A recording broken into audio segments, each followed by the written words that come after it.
अस्सलाम वालेकुम मुअज़्ज़ज़ सामीन और नाज़रीन। मैं प्रोफेसर औरंगज़ेब आपकी खिदमत में हाज़िर हूँ चैनल जर्नी ऑफ लाइफ के साथ। अगर आप पहली दफ़ा ये वीडियो देख रहे हैं तो इसे सब्सक्राइब कर दें और साथ ही बेल आइकन का बटन भी दबा दें, और वीडियो पसंद आए तो इसे लाइक भी कर दें। मैं चीचा वतनी के हालात और वाक़यात बयान कर रहा हूँ। इससे कबल जो है कोई 10-12 वीडियो जो है अपलोड हो चुकी हैं, जिसमें आरफ वाला और शुजाबाद के हालात और वाक़यात हैं, और 4 वीडियो जो है ना चीचा वतनी के हालात और वाक़यात पर मुश्तमिल हैं। ये तकरीबन 2 माह पहले मैंने ये सिलसिला शुरू किया था, और आज 10 अप्रैल सन 2021 है। ये मेरी 5वीं वीडियो जो है वो मंजर आम पर आ रही है। तो चीचा वतनी के हालात और वाक़यात के सिलसिला में मैं अब बयान करूँगा कि मैंने रहायश कहाँ रखी। पहले जब मेरा ट्रांसफ़र हुआ तो सबसे पहले रहायश का मसला पेश आता है। तो रहायश के सिलसिले में मैंने कॉलेज में ही जो है ना पहले 7-8 माह गुजारे। वहाँ एक कॉलेज के साथ ही, कॉलेज के अहाता के अंदर, कॉलेज की बाउंड्री के अंदर ही एनसीसी ब्लॉक होता था। उस ब्लॉक में मुझे एक कमरा दे दिया गया, जहाँ मैं 7-8 माह गुजारे मैंने। तो उस एनसीसी ब्लॉक में मेरे साथ जो है, यानी जो साथ वाले कमरे जो और उनके इस्तेमाल में थे एनसीसी वालों के, एक अदालत खां के पास कमरा था, एक अनार खां के पास कमरा था। ये दोनों एनसीसी के जो है ना वो इंस्ट्रक्टर थे, और इनका जो इंचार्ज था एनसीसी का, इनसे बड़ा अफसर वो मेजर इम्तियाज़ था। मेजर इम्तियाज़ कॉलेज में नहीं रहता था, वो कहीं और उसने रिहाइश रखी हुई थी। तो 7 माह गुजारने के बाद फिर मैंने शहर में रिहाइश तलाश की।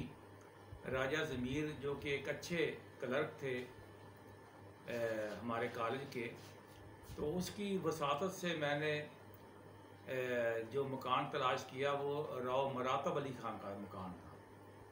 ये अप्रैल सन 1980 की बात है जब मैं उस मकान में शिफ्ट हुआ।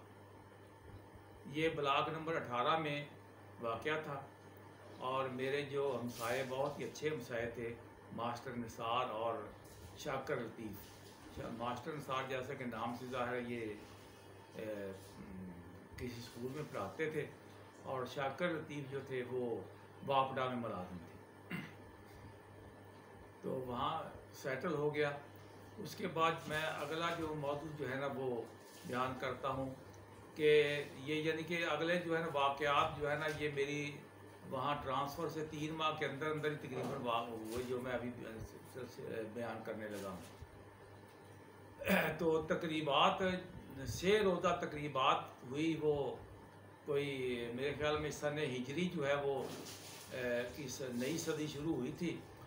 तो 10 दिसंबर सन 1979 को 3 रोज़ा तकरीबात का इनकाद हुआ।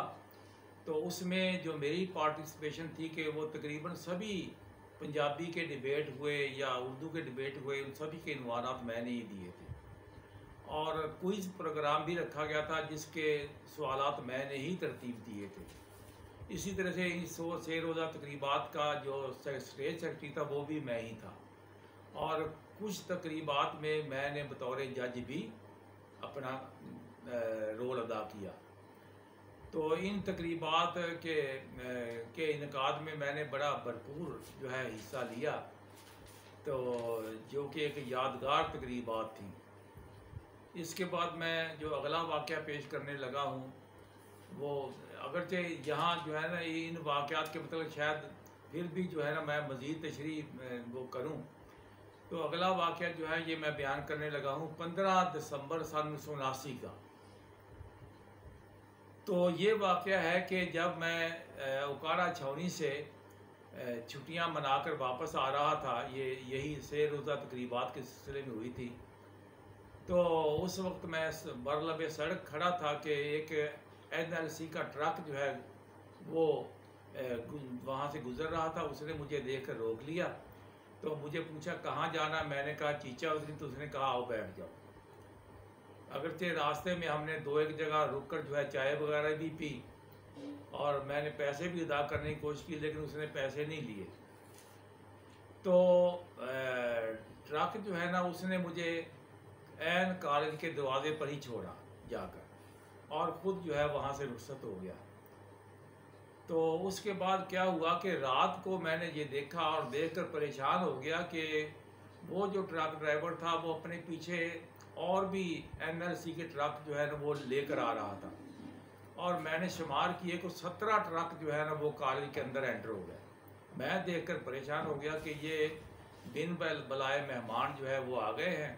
اب شاید ان کے کھانے پینے کا انتظام بھی کرنا پڑے گا مروتاً.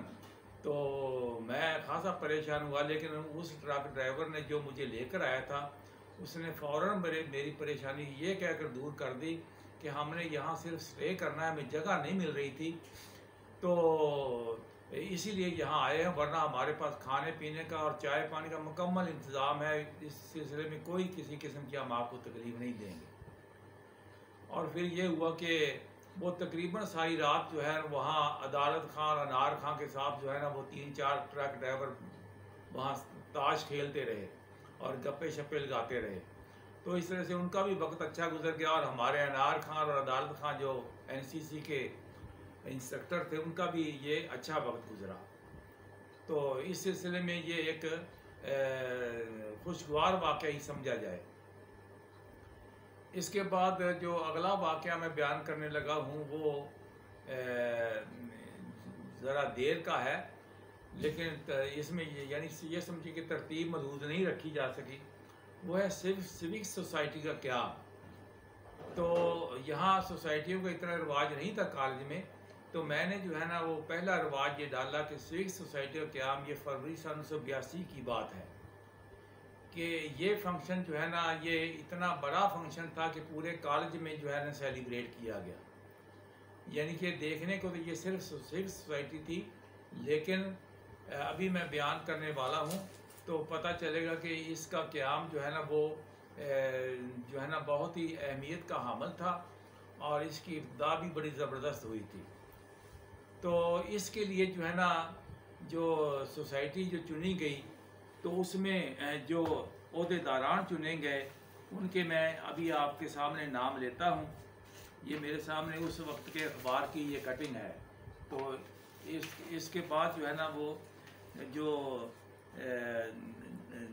عہدیدار چنے گئے تھے, محمد اقبال جٹ صدر, محمد سعید نائب صدر, محمد یونس جٹ جنرل سیکرٹری, ممتاز احمد جوائنٹ سیکرٹری اور حافظ محمد رفیق گجر پبلک سیکرٹری اور محمد اکبر آوان فنانس سیکرٹری.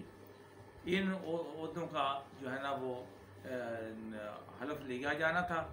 تو اس حلف برداری کے لیے جو ہے نا اسٹوڈنٹس نے مجھے کہا کہ کوئی بہت ہی اہم قسم کی شخصیت جو ہے وہ بلائی جانی چاہیے.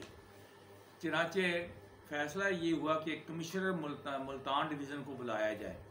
کمشنر ملتان ڈویژن اس وقت حسن رضا پاشا تھے, جہاں تک مجھے نام یاد ہے. پاشا صاحب تو تھے وہ, لیکن حسن رضا پاشا ان کا نام تھا.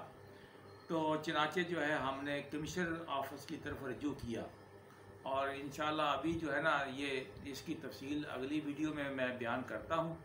تو اس تب تک کے لیے خدا حافظ.